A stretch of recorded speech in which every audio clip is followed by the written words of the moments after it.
وسؤال تأويني ذلك يا إسكالي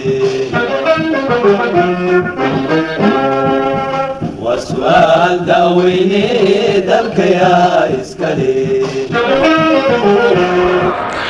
kulanti waxaan wanaagsan daawadayaal meel kastoo caalamka dhan naga daawanaysaan kuna soo dhawaada waraysi gaar ah oo aanu la yeelanayno cabdisalaam sheekh maxamed oo ka mid ah aqoon-yahanka dhalinyarada Soomaaliland cabdisalaam waxa uu yahay khabiir muddo ka soo shaqeynayay magaalada Berbera gaar ahaan dekedda magaalada Berbera halkaas oo ganacsiyo kala duwan ku lahaa waxaanu ka wareysanaynaa in dooda muddaba bulshada Soomaaliland ku dhex wareegaysa ku saabsan saldhigga military ee Jamhuuriyadda Soomaaliland ee dalka Imaaraadka ka siisay madaarkii hore ee magaalada Berbera saldhiggaas oo bulshada Soomaaliland ay aad ugu kala qaybsanaatay waxtarka iyo waxyeelada mustaqbalka Soomaaliland uu yeelan doono siyaabo kala duwan oo aynu hore uga hadalay doorkana waxaanu ka eegnaa bal waxtarka uu Soomaaliland u leeyahay sidoo kale waxaanu ka hadli doonaa oo istul taagi doonaa muhiimada guud ee Soomaaliland u leedahay magaalada Berbera taas oo aan dad badani siday tahay badaya uga hadal cabdisalaam sheekh maxamed ku soo dhaw marka hore warbaahinta aad baan kugu mahadnaqaynaa fursadda iyo waqtiga aad nasiisay bal marka hore intaynaan kulli barnaamijka ka hadalay inaan cabdisalaam oo bulshada aynaan u dhaxgelin oo inaan bilaabin waxaan jeclaan lahaa in adiga bulshada iskiin baro bal in yar oo kooban oo ku saabsan takhasuskaaga السلام عليكم ورحمة الله تعالى وبركاته magacay waa cabdisalaam sheekh maxamed cabdi waxaan ka mid ahay dhalinyarada reer Soomaaliland ee dalka wax ku baratay ilaa iyo heer jaamacadeed waxaan ku qaatay dalka waxaan shaqo ka bilaabay magaalada Berbera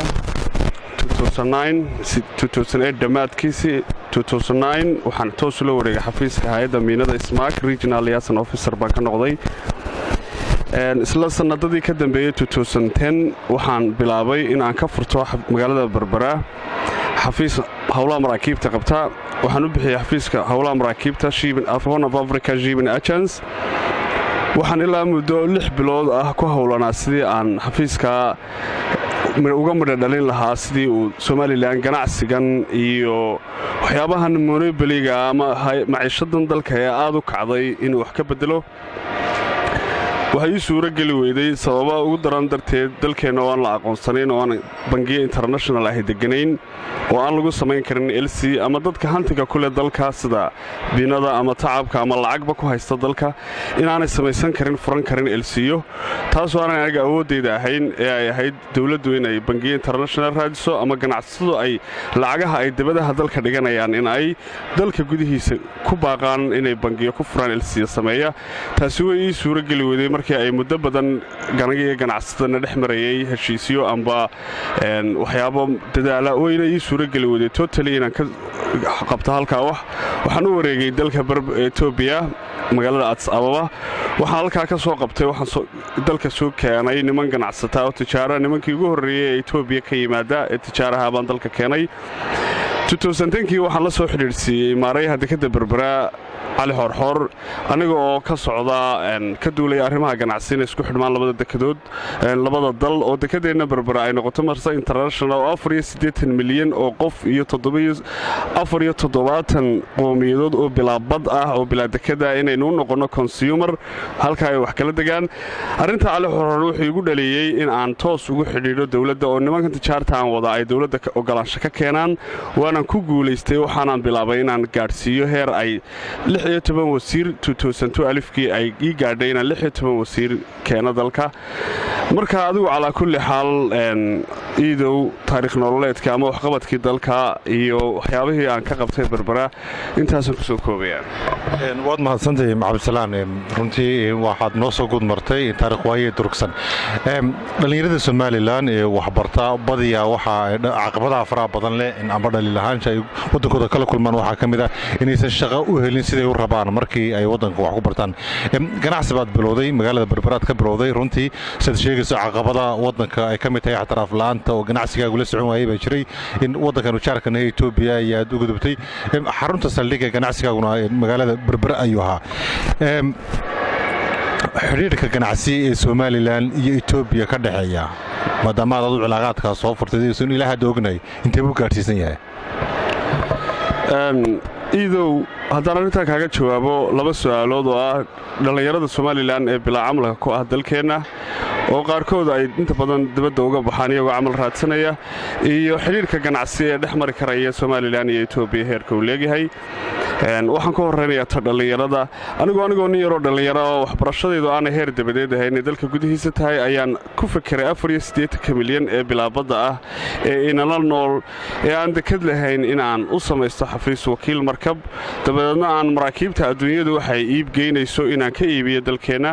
markay ii suura gali weyday dalkeena ee ganacsatada ay monopoly noqotay aniguna aanan awood lahayn inaan LC ku furto dalkeena iyo central government-geenu central bank-geenu aanu lahayn bank la aqoonsiyo LC sameyn karaan ahayn hantida dadku ay ku haystaan dalkana aanay suura galeynin inay geeyaan dibaddalasha sida Djibouti iyo Dubai oo ay qaaligaro macallin lacagaha iyo kharashaadka ay dalka ka saarayaan laga cashuuri doono soodhanaya LC ku fura taasi waxay koos gareysaa anigoo nin dhalinyaro oo diidan inaan dalkayga ka baxo dhalinyarada dalka ku nool ee bilaa camalkaana wax tuso in aan soo xarageliyay tijaarta Ethiopia iyo ganacsatada Ethiopia iyo Addis Ababa Chamber of Commerce oo xarunta Addis Ababa Chamber of Commerce markan la xarunta ganacsiga ee dalka documentation officer xafiiska documentary-ga ama heshiisyada caalamiga ee Addis Ababa iyo 5 xubnood oo ugu horeeya iyo ninka u sareeya maraakiibta Ethiopia dhammaantood waxaan la soo xiriiriyay maarayaha waxaana keenay quotationadoodii iyo dalabaadka ay rabaan waxa ka mid ahaa in ay doonayeen oo ay barbaro u raadinayaan markaan ku qanciyay inaynu barbaro haddaynu nahay uga dhownahay Djibouti oo 810 kilomitir magaalada marsada barbara ay u jirto Addis Ababa halka Djibouti ay uga jirto 800 oo 10 kilomitir kaliya Djibouti inooga dhowdahay gobolada ama kililada shanaad sida Oromia sida Benishangul dhammaantoodna ay magaalada barbara uga dhowdahay oo inuu noqon karto marsada istaraatiijiya xarun weyn oo ganacsanayno magaalada Wajaale ku leenahay Ethiopia si toos oo quudiya waxaan ku qanciyay in aanu ka jabanahay kan uga qiimo jabanahay ka istaraatiijisanahay kadib arrintaa waxa igu dhaliyay fikirka inta leegin dhalinyarada reer Somaliland aanay ka taariibin taasi waxa xagga dhalinyarada bilaa camalka okay halka hadaan taa ku dhaafo waxaan ku xijinayaa sababta iidow keentay inaan dalkeena ama Ethiopia xiriirka naga dhaxeeyo Ethiopia waxay leedahay khayraad aad u badan waxay nooga yimaado xoolaha iyo hargahooda waxay nooga yimaada bahalkan dekada labaad ee qalalan la yiraahdo Wajaale ama Kalabayd lagu cashuuro ee qaadka la yiraahdo bunka oo Ethiopia production-keeda ka mid ah waxyaabo aad u badan ayaa Ethiopia inooga yimaada ganacsi noocaasa okay marka ganacsiga Ethiopia iyo Somaliland ka dhaxeeyo wuxuu noqon karayaa inagu beeyaynu leenahay Ethiopia ma laha weynaynu ka dhoofinaa dekedeenu ay noqotaa mid wax ka degaan oo wax ka baxaan wax la leeyahay wixii Ethiopia u baahan tahayna aynu soo galino waynu soo noqonaynaa runtii waxaan jeclaynaa waraysiga noo soo goobto su'aala marka aad marxaladaha soo martay ganacsi aad wadanka ka bilowday adoo waliba sheegin waxbarashada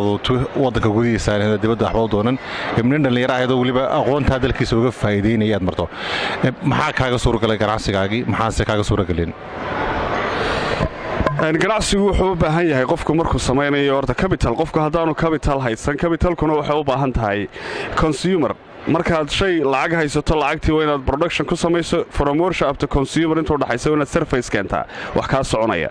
markaad wixii keento waxa u baahan tahay cid ku kabta ama dhaqaalahaagii inuu socdo ama hantigaagii wixii aad meherad gelisay dhibaatada dalkeena haysta waxa kamid ah wadankeenu ma laha international bank LC lama samayn karo insurance ma lihin waxa la leeyahay wax dalkeena dhaqaale ku caawin karo advance hay'adaha dhawaan waxa dalka yimi bank international iyaga laftigoodu bangiyada World Bank wuxuu bixinaya dhaqaale laakiin isaga laftigiisu manabali cid hoosta ka xariiqanayeen ba wax la siinayay wax bulshada reer Somaliland u simantay ama si caadi loo dooranaya ma ahayn dadkii wateen baa hawsha maamulanayay marka bangiga dhexe dawladda Somaliland ma awoodo ama ma bixiyo dhaqaale ku kabaya dadka ganacsatada dhalinyarada ama dadka dhaqaale abuur ah marka aniga totally arrimahan ka waxa ugu horeeya istaraatiijiyada Somaliland iyo Ethiopia maanta ka dhaxaysa ee heer ay ka wada xiriiraan dekada in la fahmay dekada barbaro istaraatiijiyada ay ugu fadhido dalka Somaliland ay ugu fadhido dalka Ethiopia oo u baahan yihiin waxyaabahan ka wada hadlay waxa kamid ah Ethiopia in ay u baahan tahay wado tareen oo Addis Ababa isku xidha barbara in ay u baahan yihiin khayraadka shidaalka laga qodayo kilka shanaad in laga dhoofin doono magaalada barbara oo u baahan yihiin in ay helaan development dekada la geliyo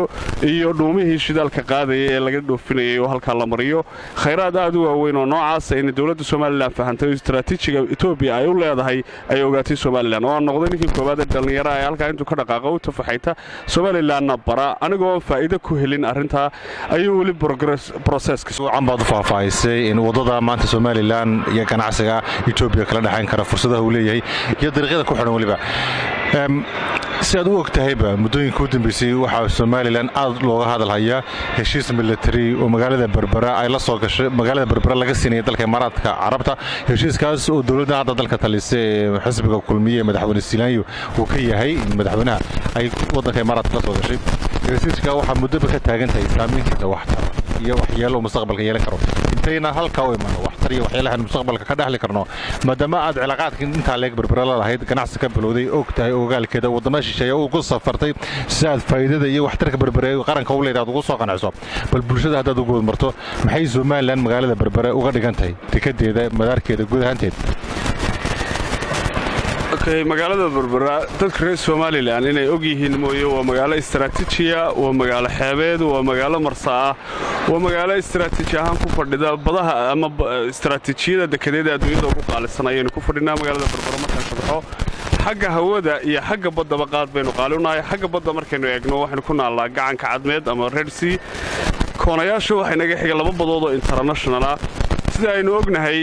waddanka la yidhaahdo yuhuudda ama waddannada maraykanka iyo cid xulufada leeyahay waxaa keliya ay ilaashtaan gacanka kinaal suweys waa waddanka keliya ee maanta haddii ay dowladda international ka dhasbato somalilan dowladda adduunyada aqoonsan tahay kantarooli karaya labada badoodba si toosa waxaa faa'iido keliya kirada aynu ka helayno awoodda badeed ama markabka 3 bilood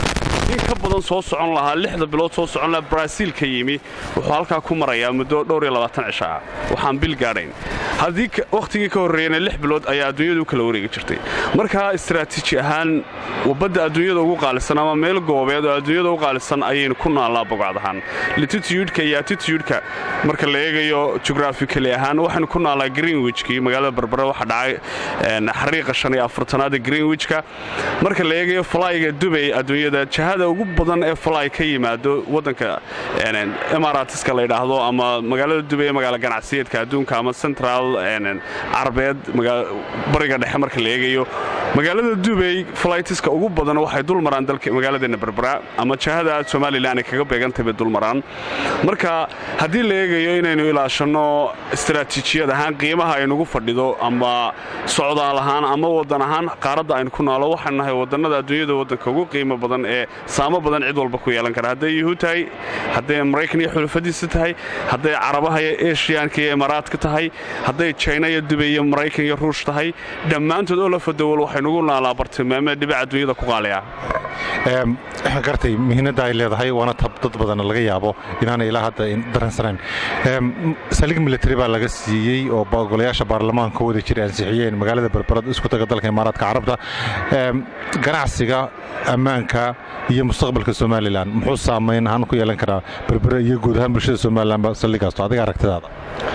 horta inta aan sharxin saligu faa'iidada iyo khasaaraha uu leeyahay waxaan inaan hal wax u sheego bulshada Somaliland dowladahan adduunyada burburiya ee Mareykanka iyo Westernka la yiraahdo ee adduunyada burburiya ka abuura faluushooyinka ee nabadgelyada xasiloon darrada ka abuura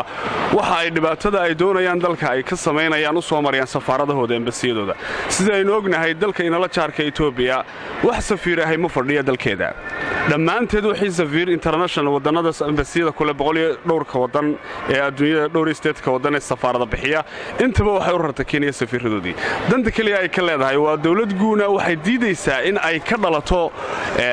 in la soo adeegsado safaaradahan oo safiiradana ay bixiyaan bajado lacagta Mareykanka ee madow ee Ciraaq oo kale lagu burburiyay ee Afrika soo gaadhay dalkeena ee la lahaa waa lacagtii chief watch lagu sarrifayay ee madoobada suuqa madow ku jirtay lacagtaas oo kale in safaaraduhu keenaan iyo hub oo ay keenaan hubka lagu dagaalami karo Ciraaq oo kale barqtigii 96 la weerarayay markii 36 dawladood adduunyada u taag waayeen Kuwait nimankii Kurdiyiintii hareeraha ka xigay ee la jaarka oo safaaradii maalgeliyeen marka madii safaaradii wax burburinaysa saldhigintay u geysan kara military waxa imanayaaba kaaraya diyaaradii hay safaaradii baa bastoolada iyo hub wax lagu xasuuqo keenta oo tababarra bixisa oo dhaqaalo badjada bixisee saldhigga military intee lagu keeni karaa okay saldhigga military ee Somaliland inuu faa'iido u leeyahay inaanu lahayn hadda halkan fikirkayga kaga hadlaya waxaan maqlay hadda inuu ognahay ka socdo dalka Imaaraatiska Sacuudi Arabiya dalka la yiraahdo inuu ka socdo dagaal oo nimanka xisbiyayaan wiigi u dambeeyay waxa socday in laga sheegay saxaafadaha maraakiib la duqeeyay intaan maraakiibta ay dhibaatada iyo nimankan dagaalada ay keeni karayaan inay diyaarado dagaal iyo goobo dagaal ka dhigi karaan dekedeena bay intaan la gaarin faa'iideynta leeg buu hayaa ganacsiga socodka dekada Berbera waxaan rumaysanahay maalinka ay saldhig military laga dhigo kadbada briiska inay ku qaali garoobi doonto inta ay marayso laban laabkeed kadbada sokorta iyo maciishada doolarka laga cararaya la leeyahay doolar sixir baa kacay iyo nolosha adkaatay in laba laabi doonaan markab kasta oo badeena galay insurance-ga uu qaali gareynaya oo goob dagaal buu maraya ama goob istiraatiijiyad oo la isku hurdamayo waxa imanaya in sixirada ama suuqyada wax ka iibsanaynay la bartilmaameedsado markabka taraaga Somaliland si kaba laga hortago oo dhankana maleeshiyadii xoojinta ka weerarto dhankana argagixisadii nimankii magacyada badan lahaa ay ka weeraraan oo ay noqdaan bartilmaameed haday badcabadee tahay haday nimankii isqarxinayay Soomaaliya ku noolaa tahay haday wax laaleeyo wixii nabadiidka iyo argagixisada ahaa yihiin Somaliland bartilmaameed noqoto taa markaa waxaan uga digayaa حتى الآن كما يهضل ganacsatada tijaarta ee halkan u maraan khayraadku ee maraakiibta roorooyada baasaanjariska kaargooga dhammaan ragga dalka quudiya ee maraakiibta iyo tijaarada kule dhammaanna kama hadlin waxa weeye hadii aanay maanta garanaynin in ganacsigooduna qaali garoobi doono bulshada Soomaaliland ee abaara iyo sixir bararkeena nolol xumada iyo dhaqaale la'aantu saameysana ay ku qaali gareyn doonaan maanta waa inay ka hadashaa ganacsatadu waa inay bulshada reer Soomaaliland ka hadlaan taasi waxa weeye dhibaatada uu leeyahay ciidamada la Kenya kulli dekada aqoon u leeyahay ciidamada la Kenya hadii ay dhacdo gulusamka baarlamaanku ansixiyay magaalada Berbera saldhig ku yaala maxaa ciidamadaas ay dekada u dhimi karaan soo saldhigooda ka soo degi maayeen goobtay loo cayimay joogi karaan waxa sheegayaan telefishinada caalamka ama wadano badan oo ka hadlay arrintan 70 kiiloomitir ee la bixiyo kaliya inaan lagu ekaan doonin in 40 kiiloomitir oo xuduud dhanka badda iyo dhanka bariga ah in laga ilaalin doono saldhigga military waxa la leeyahay wixii soo galana la siin doono falaadho ama amaro hadii ay amarada qaadan waayeen sida xoolaha sida dadka sida xagga badda kalluumaysatada oo kale sida dadka maraakiibta ka gooshaysay aan taraagoodu muuqan ama aan raadaradoodu furnaynayaan saacada la hadal in bartaal talaabo sharci laga qaadi doono marka ay dhacdo in halka la qafaasho maraakiib ama cadaadis ka yimaado ama baddaadii dhibaato ka taagan tahay ama ganacsatii kalluumaysiga iyo dadkii socodkii iyo dooniyihii yaraaye ka gudbayay iyo wax allaaliyo wixii aan ma garanaysaa waa dhibaatada intaan dagaalamo la gaarin kaliya ay keeni karayaan saldhigga badda laga bixinaya mid labaad magaalada Berbera waa magaalo istiraatiijiyad ganacsi cid waliba iman karto waxa dhici doonta magaalada Berbera inay noqoto magaalo fiisa loo soo qaato ama cid la weydiisto ogolaanshaheeda oo cid kasta aanay soo galin waayo saldhig military oo airportka ka bilowda ayaa la bixiyay 40 kiiloomitirna waxa laga ilaalin doonaa meel u dhow Abdaal iyo Duruqsi iyo meel Cadaadley meesha la yiraahdo iyo Madheera dusheedana waa laga ilaalin doonaa waa Hargeysa afkeedii ayaa ciidamadu fadhiisan doonaan marka in la ilaalin doono socodka gobolada Somaliland oo wadadaas noqon doonto wada aad looga warhayo noqon doonto xitaa qof kasta oo reer Somaliland oo halka gala sida haday ciidamo qaadanayaan loo yaaci doono magafaha maanta Somaliland badaheeda ka gudba ee la yiraahdo dad buu tahriibiya mid ka xun ka dhalan doono oo dhalinyaradu dhammaan halka ku jabi doonto saldhig ciidanana la qoran doono cid hadhow xuquuqdooda ka hadlayso oo weydiin doonto dalkan urursanaya ciidamada aan la garan doonin wasiir qoray iyo wasiir ka hadli doono iyo madaxweyne ka hadli doono iyo cid galaysa toona aan jirin inan toona halka la gelin doono yaan marka waxa soo dhaliilay waxa soo khatar aad ka hadasho miyaanay jirin faa'iido la oran karo iyana way iman kartaa oo taa u dhiganta ama ka badan lacagta la leeyahay waa lagu bixinayaa waa lacag 400 milyan ka badan waxa dawladdu sheegaysaana waa lacag inta 4 barkeed ka yar ayay sheegaysaa telefishinada caalamka waxay sheegayaan lacag 400 milyan ka badan 120 milyan lacag ku dhowna dawladda Soomaaliland way sheegaysaa macnaheedu casabadii intan keentay ama dadkii dilaalinta ahaa ilaa xamarka joogay la leeyahay wax uu sheexay Xasan Sheekha iyo dadkii la leeyahay Imaaraatiska oo dawladaha qaar ay leeyihiin sida dawladaha Carabeed ay leeyihiin Imaaraat maba aha cid saldhig rabtay waa Mareykan iyo Yahuud oo aan rabin Somaliland inay toos ula dhiilgareeyaan maadaama aan la aqoonsanayn oo carab soo adeegsanaya iyo dawladda Soomaaliya baba government-ka ee maqaarsaarka inay ku lumiyaan sumcadeennii dawladnimo amba halgankeena soddonka sannadood u qabiyownay inay si fudud ku saxeexdo Soomaaliya hadhowna aanana siinaynin awood iyo shuruuc aynu kaga saari karno haddii dhibaato laynoo geysto marka waxaan bulshada reer Somaliland inta wax baratay inta wax baran inta lacag haysata dhaqaale haysata inta kaleba waxaan leeyahay qof kastoo fikirkaaga diidma ka muuji maxaa yeelay saldhig military oo aan lagu aqoonsan oo aan iska saari karin oo aan dhibaato mooye faa'iido dalkaaga u haynin haday ganacsi tahay laynoogu bedeli maayo sifar ganacsi oo layna siin maayo lacagahan ama dhaqaalahan shaqo abuur iyo lacag ganacsi ama wax maalgashi oo dalkeena aqoonsi la xitaa u keeni karta laynoogu bedeli maayo waa kaash cid qaadato oo monopoly ninka maanta ka tagay ayuu maana urursanaya lacagtan وقرت وقدمتها دليل فر بدن أو سومالان باشغلة كل يدقون أقوياء كودو وحكو برتبعتين كتن مدة كتكتي ميانو شغلان تا وحكتر يدورن مستقبل كهذا نسو ولي كنا قانون سواء شو كسبسن واحتر موليين هاتي سومالان haddii aan ku noqdo dekedahayna la jaadka oo kale dekada Djibouti 7,000 oo qof baa gelinka hore u shaqo taga 7,000 ee qof waxay u shaqeeyaan 480 milyan ee Itoobiya bilaabada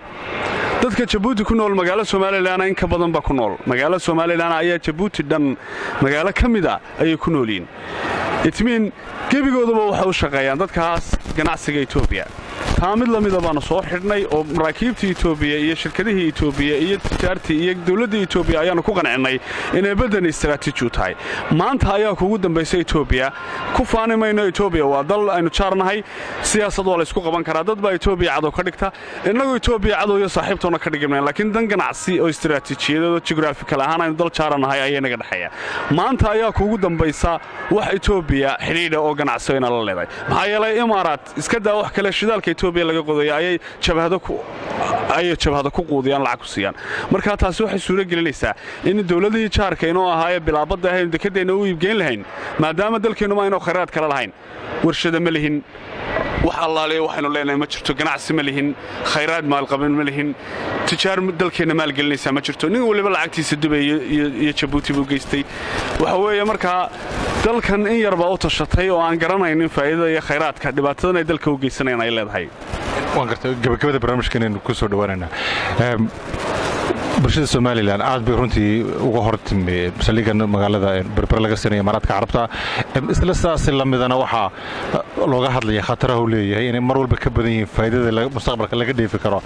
haddana si wada jira golayaasha baarlamaanka Somaliland way ansixiyeen iyaga waliba ka fiirsan dawladdan hadda wali waqtigeedu dhamaaday ee muddo kordhiska kuban ku joogta ayaa qorshe hadda soo dejisay adiga guud ahaanta marka dhalinyarada aqoonyahana ka eegto ma yahay oo ma lagu tilmaami karaa khatar cad oo xukuumadda jirta hadda wala bareeday generation ka soo socda marka 25 sano kadib laga hadlayo heshiis sano kale loo galay marka la eegayo arintan Somaliland waa dal 25 sanadood oo la aqoonsanayn ku dhisnaa sharci iyo kala dambeyn iyo nidaam dawladda u dambeysay maanta waqtigeedu dhamaaday waxay la laabtay sharciga 25 sanadood ku dhisnaa iyo qaabkii loo aqoonsaday dalkan inuu yahay dal nabadgelyo iyo maamul iyo shuruuc ka dhisan tahay taa totally dawladana way gabagabaysay waxa yimi sida loo arki karo maanta waxa loo arki karayaa dhalinyarada reer Somaliland waxay arki karayaan awalba waxa taariibi jiray qabiilka macni madaxtooyada fadhiya reerka dalka maamula mooyee inta kale ka taariibi jirtay maanta waxa dhici doonta maamaadii Soomaalidu oran jiray berberata kullu ciyaalaha wa turabba ciyaal naas in la yiraahdo berberata kullu ciyaal Somaliland wa turabba ciyaal Imaaraat ciyaalka Imaaraadka ayay berber rabayn doontaa waxaanay burburin doontaa ciyaalka Somaliland waxa la waayay doonaa milyanis qof oo reer Somaliland oo dhalinyaro dad waaweyn bale oo u shaqo tagi doona saldhiga oo isqori doona ciidamo oo aan cid xuquuqdooda iyo wuxuu raadin doontaa jirin waxaan xasuustaa hay'adii miinada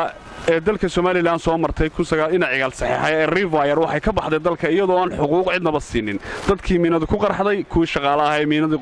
qarxinayay burburisay wax allaaliyo wixii xuquuq ay lahayd oo dhan way la baxday waxa suuragal noqotay in la sameeyo Ismaag region miinada hay'adda miinada Somaliland Mine Reaction Center la yiraahdo waxay hay'adaha miina saarka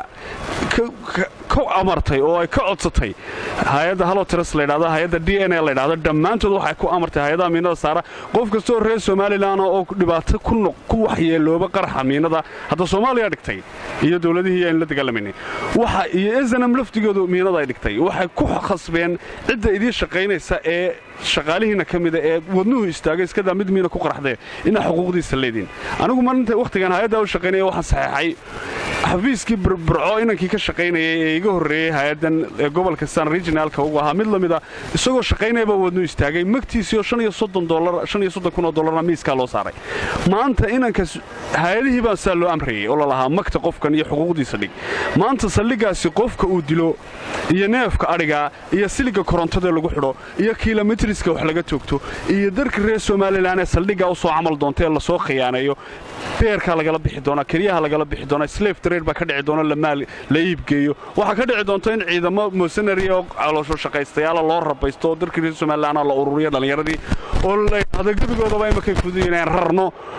oo awalba badahaynu ku dhammaanay qofka badda ka gudbaa wuxuu isla soo hadli jiray hooyadiinu nabad qabo lacagna uu diri jiro wuxuu helana waa laga warheli jiray waxbarashaya aqoonna uu heli jiray maanta in dalkeenna uu keeni doono qorigii aynu qabiiladeenna ka ururinay oo freeya uu iman doono reer waliba qoryaha ka soo iibsan doonaan sida Amazon ay qoryaha u bixiso in hubka laga soo iibsan doono oo halkan laga bixin doono in lacagta madow ee dollarka iyo lacagaha la midka adduunyada lagu iibin doono oo halkan laga bixin doono in dhalinyarada reer Soomaaliland wiil iyo gabadhba halka gali doonaan hablaheenu inay dhali doonaan waxaynu garan weyno oo aan inaan shaqo ku lahayn marka dhibaato aad u weyn oo aan qof reer Soomaaliland aqoon darsay aanu qaadan karin ayaa dalka ku soo socota waxaan codsanayaa mar labaad iyo mar saddexaadba maalinta loogu talagalay ee bariya ee loogu talagalay maalinta musuqmaasuqa iyo khayaanadiida dalka Soomaaliland